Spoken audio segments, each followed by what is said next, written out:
On dit qu'il faut marcher chaque jour plus de 12 000 pas quand on est adulte pour garder la forme.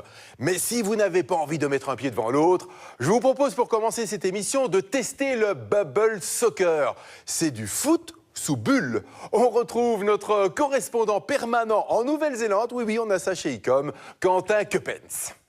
Bah écoutez Jacques, on est à 2-3 minutes maintenant du début du match. J'ai essayé d'accoster un ou deux joueurs, mais ils sont assez timides. Je dirais même qu'ils sont tous dans leur bulle en fait. Maintenant, que vais-je faire? Ça me laisse le temps d'enfiler une de ces fameuses grosses bubules avec l'aide de Catherine. Catherine, c'est la responsable du club de Kiwi Bubble Soccer. Alors on l'essaye?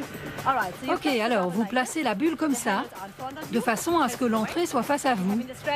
Ensuite, vous voyez ces ceintures de sécurité. Vous allez les enfiler pour porter le tout comme un sac à dos. C'est assez facile d'entrer dedans. Vous glissez votre main gauche ici, votre main droite là, puis votre tête passe au milieu. Allez, on essaye. Oh. Ah, ouf. Oh, on est bien là. Je crois qu'elle m'aime plutôt bien, Catherine. Elle m'a même filé le ballon.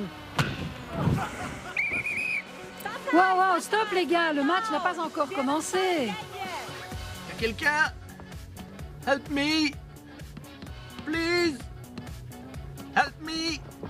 Jacques, j'ai tout à coup quelques doutes quant à ses sentiments envers moi. Alors, Kat, le bubble soccer, c'est quoi au final à part un sport ultra violent? Je ne dirais pas ultra violent, je dirais plutôt sport de contact sans risque. Vous le voyez, c'est comme un airbag tout autour de votre corps. Donc vous êtes en sécurité pour foncer sur l'adversaire et l'éjecter.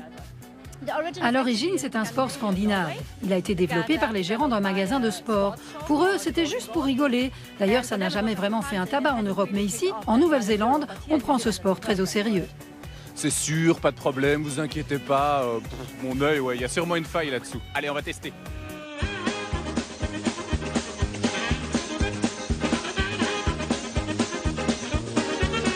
C'est pas croyable, j'avais prévenu. C'est comme un airbag autour du corps. Il n'en fait qu'à sa tête. Il faut juste se battre, rester fort. Tu mets la tête là-dedans et tu y vas. Faut pas réfléchir, c'est comme ça. Ok, tout le monde est prêt? C'est parti. 3, 2, 1...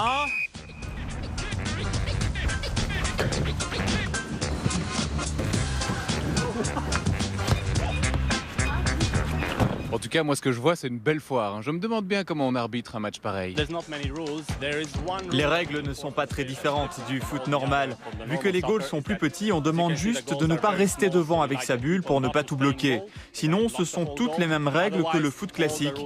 Mais vous pouvez sauter sur les autres, les tacler, taper dedans. En fait, vous pouvez faire ce que vous voulez. Pour ça, il n'y a pas vraiment de règles. Quand tu tombes, tu roules. Et pour se remettre sur ses jambes, c'est pas si évident. C'est pour ça que je perds tout le temps la balle. Mais je vais m'entraîner à me remettre debout plus rapidement. Tu n'as aucun contrôle sur ce que les autres joueurs te font. En fait, tu cours tête baissée et tu croises les doigts. Mais ça ne fait pas mal, c'est ça qui est cool. Bon, Jacques, vous le savez aussi bien que moi, l'important dans un reportage, c'est la chute. Ben, ça tombe bien, moi je vous en propose plusieurs. Vous avez qu'à choisir.